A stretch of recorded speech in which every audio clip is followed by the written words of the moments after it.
Hello everyone, welcome to Future Drops Education. पिछली कक्षा में जिस प्रकार हमने देखा रक्त के कुछ हम बेसिक्स पढ़ रहे थे, तो अब हम पढ़ेंगे रक्त की कंपोजिशन कि भाई रक्त के अंदर कौन कौन सी चीजें हमें देखने को मिलती हैं। ठीक है, तो अब स्टार्ट करते हैं।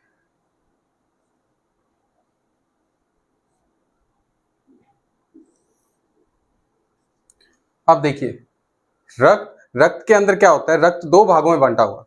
दो भागों में मतलब, अब इसको देखते हैं। एक तो इसका होता है लिक्विड पार्ट, जैसे प्लाज्मा, दूसरा रुधिराणु।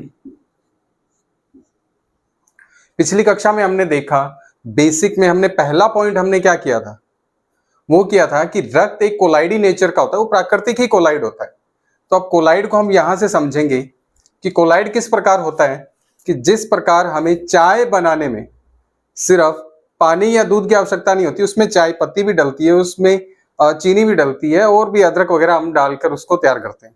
तो इसी प्रकार रुधिर भी जो होता है, ब्लड भी जो है, एक लिक्विड फॉर्म में हमें दिखाई जरूर देता है, पर उसके अंदर कुछ रुधिराणु होते हैं, कुछ कण होते हैं। ठीक है, तो प्लाज्मा जो होता है वो पूरे रक्त का 60% होता है। कितना? 60%। और रुधिराणु वो हो गया 40%। यहां तक क्लियर है।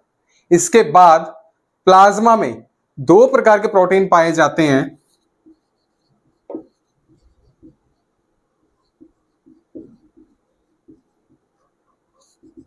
पहला है फाइब्रिनोजेन, दूसरा है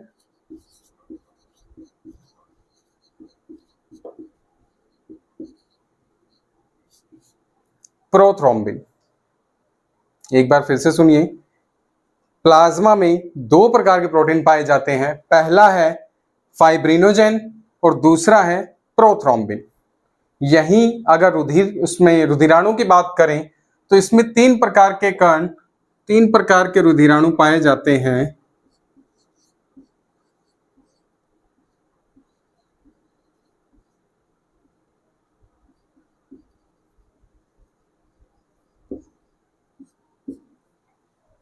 आरबीसी, डब्ल्यूबीसी और प्लेटलेट्स। अब हम देखें कि प्लाज्मा में इन दो प्रोटीन्स का क्या काम है या इनसे हम क्या यूज लेते हैं। तो अब आप देखें, अब कभी आप जब बीमार पड़ते हैं तो बीमार पड़ने पर क्या होता है कि जब डॉक्टर आपसे ब्लड लेता है तो ब्लड लेने के बाद वो क्या करता है, उसको पतला करता है। पतला आपको कैसे करेगा? वो करेगा इन दोनों प्रोटीन को ब्लड से निकाल देगा। तो निकालने के बाद प्लाज्मा का जो रंग होता है वो किस प्रकार का हो जाता है? वो हल्का पीला हो जाता है। प्लाज्मा वैसे ही येलो कलर का होता है, इनको निकालने के बाद थोड़ा सा और येलोइश हो जाता है।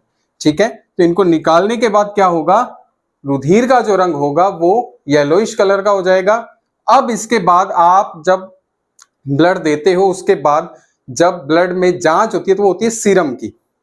ठीक है, तो प्लाज्मा में से जब ये निकाल देते हैं तो सीरम ही बचता है, तो सीरम की जांच होती है बीमारी। फिर उसके बाद जब रुधिराणु की बात करें तो ये आप तीनों इनसे वाकिफ होंगे। इनका एक नॉर्मल जो है इंट्रोडक्शन अभी बता देता हूं, उसके बाद हम इसको और ज्यादा डीप पढ़ेंगे। पहला, इनको आरबीसी, डब्ल्यूबीसी, प्लेटलेट्स, ये तो हम नॉर्मली लैंग्वेज में इसको पढ़ते आ रहे हैं, लेकिन इनको साइंटिफिक तरीके से इनको क्या बोला जाता है? तो इनको बोला जाता है, फर्स्ट है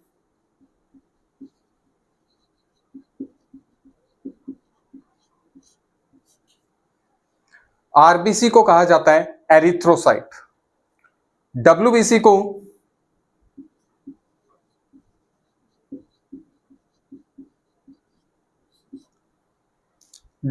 को ल्यूकोसाइट कहा जाता है, और लास्ट बचती है हमारे पास प्लेटलेट्स, और इसको कहा जाता है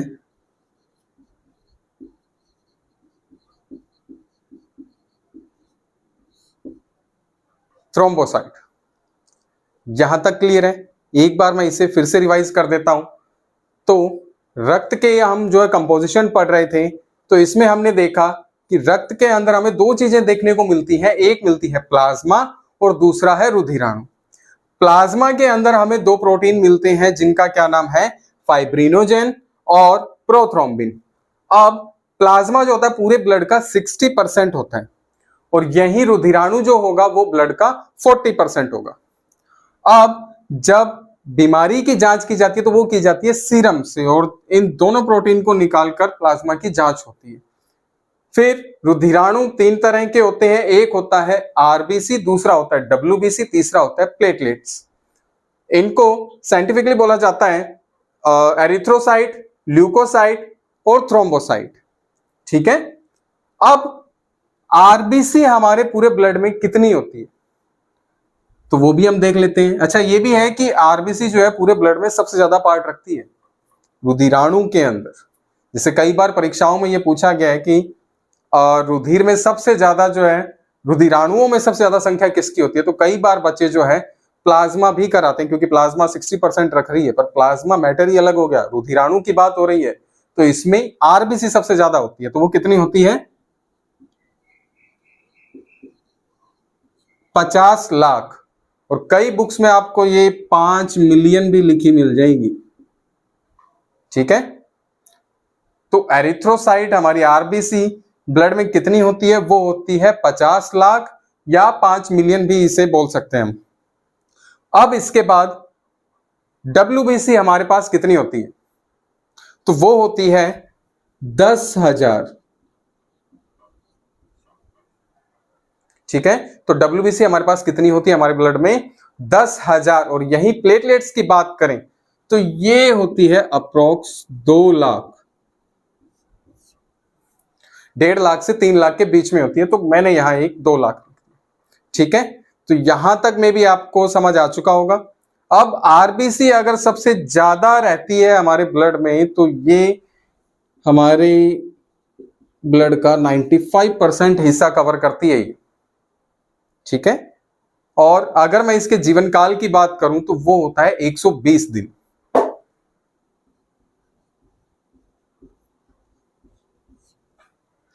जीवन काल का क्या मतलब है, इसे भी हम आगे डिस्कस करेंगे। अब डब्ल्यूबीसी का जीवन काल कितना है? तो वो होता है 4 दिन। ठीक है, तो 4 दिन बाद ये मर जाती है। अब इसके बाद प्लेटलेट्स, तो प्लेटलेट्स कितने दिन, इसका जीवन काल कितना होता है? तो वो होता है 7 दिन। ठीक है, तो मे भी आपको यहां तक सब समझ आ गया होगा। ये भी एक नॉर्मल बेसिक ही है, डीप में तो हम थोड़ा अब जाएंगे।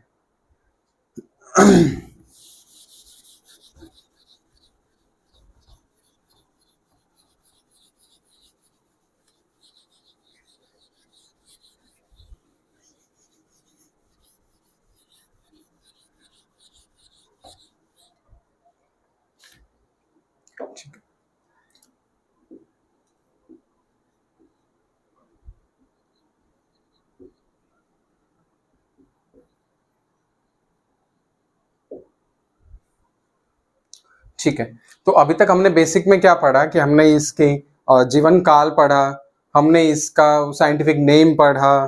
ठीक है, तो अब हम इसके आकार के बारे में देखेंगे। तो आकार,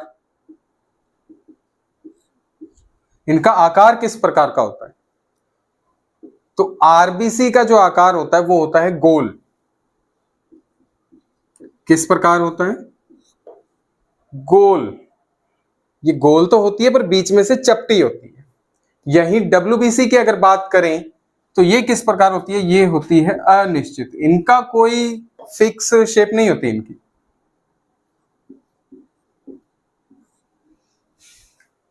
ठीक है, और प्लेटलेट्स की बात करें तो ये होती है उत्तल। उत्तल अवतल आपने पढ़ा होगा, तो उस उत्तल के समान इसकी आकृति होती है। फिर उसके बाद अब अगर केंद्रक की बात करें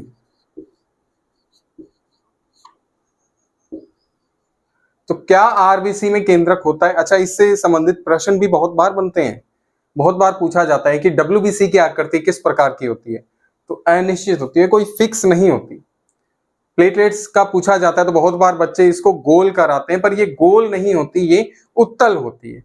फिर उसके बाद अगर हम केंद्रक को देखें कि आरबीसी के अंदर केंद्रक मौजूद होता है कि नहीं, तो यहां हमारे पास जवाब होगा कि नहीं। कभी भी आरबीसी को लेकर आप डीएनए टेस्ट नहीं कर सकते। क्यों? क्योंकि केंद्रक के अंदर ही जो है डीएनए आरएनए मौजूद होता है, लेकिन अब आरबीसी के पास केंद्रक ही नहीं है तो टेस्ट हो ही नहीं सकता। उसके बाद डब्ल्यूबीसी में अगर देखें तो डब्ल्यूबीसी के अंदर केंद्रक मौजूद होता है, ठीक है, डब्ल्यूबीसी के अंदर केंद्रक उपस्थित होता है। और वहीं अगर प्लेटलेट्स की बात की जाए तो यहां भी जो केंद्रक है वो अनुपस्थित है। मे भी आपको यहां तक समझ आ गया होगा।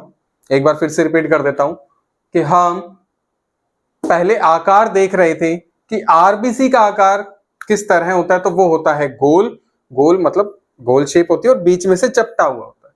फिर उसके बाद डब्ल्यूबीसी को देखा तो इसका आकार कैसा होता है, इसका होता है अनिश्चित। फिर उसके बाद प्लेटलेट्स को देखा तो इसका आकार होता है उत्तल। उत्तल मैं आपको दिखा देता हूं कुछ इस प्रकार का, ठीक है। फिर उसके बाद हम केंद्रक देख रहे थे कि आरबीसी के अंदर केंद्रक मौजूद होता है या नहीं, तो यहां आरबीसी के अंदर केंद्रक मौजूद नहीं होता, डब्ल्यूबीसी के अंदर केंद्रक मौजूद होता है और प्लेटलेट्स के अंदर केंद्रक मौजूद नहीं होता। तो अब इससे भी बहुत बार सवाल पूछे गए हैं परीक्षाओं में कि तीनों में से कौन सी सेल या कौन से कार्पल्स, कौन से रुधिराणु के अंदर केंद्रक मौजूद होता है, तो वो उसका सही जवाब होगा डब्ल्यूबीसी, ठीक है। अब आगे देखते हैं।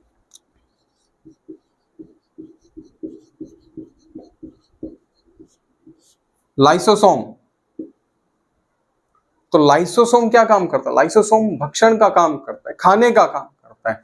तो आरबीसी के अंदर लाइसोसोम मौजूद होता है या नहीं, तो यहां जवाब होगा नहीं। बहुत बार परीक्षाओं में यह पूछा गया है लाइसोसोम का कि भाई आरबीसी के अंदर लाइसोसोम मौजूद होता है या नहीं, तो हमारा जवाब होगा नहीं होता। और यदि हम इन दोनों की बात करें तो यहां इन दोनों में मौजूद होता है, डब्ल्यूबीसी में भी होता है और प्लेटलेट्स में भी होता है। क्योंकि आरबीसी को हम, अगर आपने पिछली कक्षा देखी हो तो उसके अंदर आपने देखा होगा हमने एक शब्द यूज किया था स्प्लीन, प्लीहा। तो इसके बारे में हमने पढ़ा था, इसे कहा जाता है आरबीसी का कब्रिस्तान। तो आरबीसी कहां जो है कहां दफन होगी, कहां मरेगी, तो वो मरेगी स्प्लीन में। उसको ग्रैब कौन करेगा? वो करेगा स्प्लीन। और यहां डब्ल्यूबीसी और प्लेटलेट्स को कौन ग्रैब करेगा, इसको कौन, इनका कौन भक्षण करेगा, तो वो करेगा लाइसोसोम। तो मे भी आपको यहां तक समझ आ चुका होगा। फिर उसके बाद आरबीसी में एक सवाल और पूछा जाता है कि ऊंचाई पर जाने पर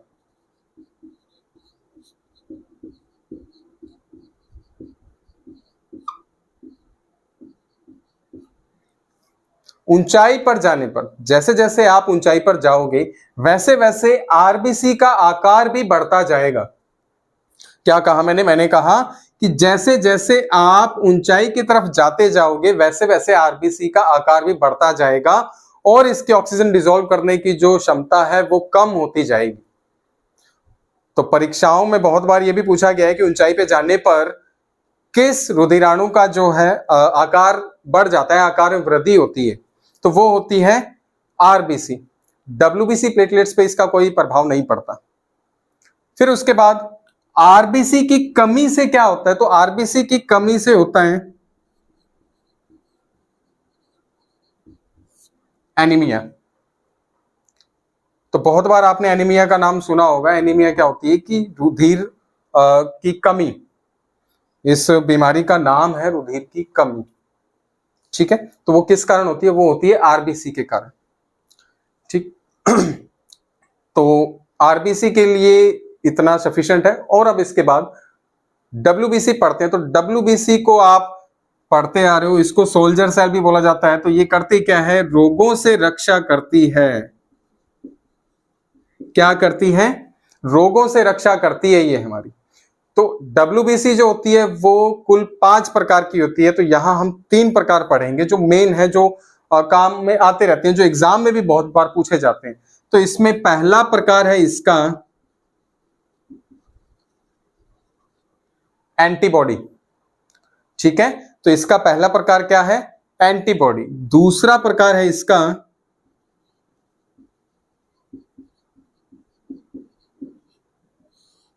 लिम्फोसाइट। WBC रोगों से रक्षा करता है। 3 प्रकार हम यहां पढ़ेंगे। पहला प्रकार क्या था? एंटीबॉडी।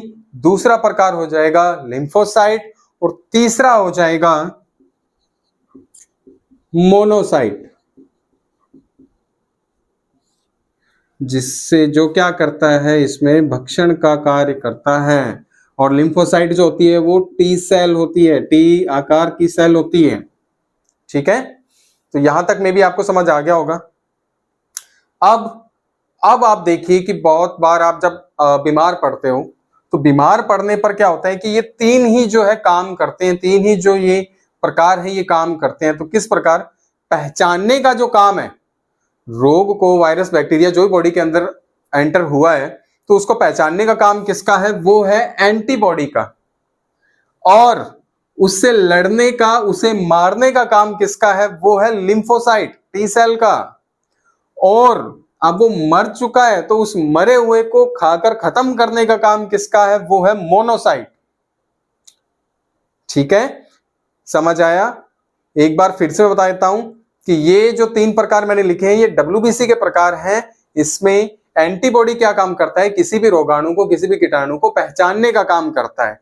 और लिम्फोसाइट उसे मारने का काम करता है। फिर मोनोसाइट उससे खत्म करने का काम करता है, उसका भक्षण करने का काम करता है। जहां तक में भी अच्छे से क्लियर होगा।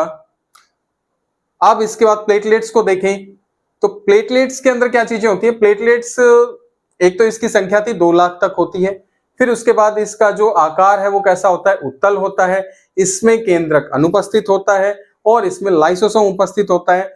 और ये क्या काम करती है? और इसका जो मेन काम है वो है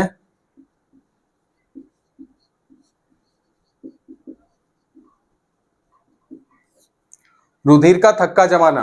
जब हमें कभी चोट लगती है तो चोट लगने पर क्या होता है कि खरुंड बन जाता है, एक घाव के ऊपर रुधिर जम जाता है। तो वो जमाने का काम किसका है? वो है प्लेटलेट्स का। ठीक है, तो मे बी आपको यहां तक ये सब क्लियर हो चुका होगा। तो आज के लिए इतना ही।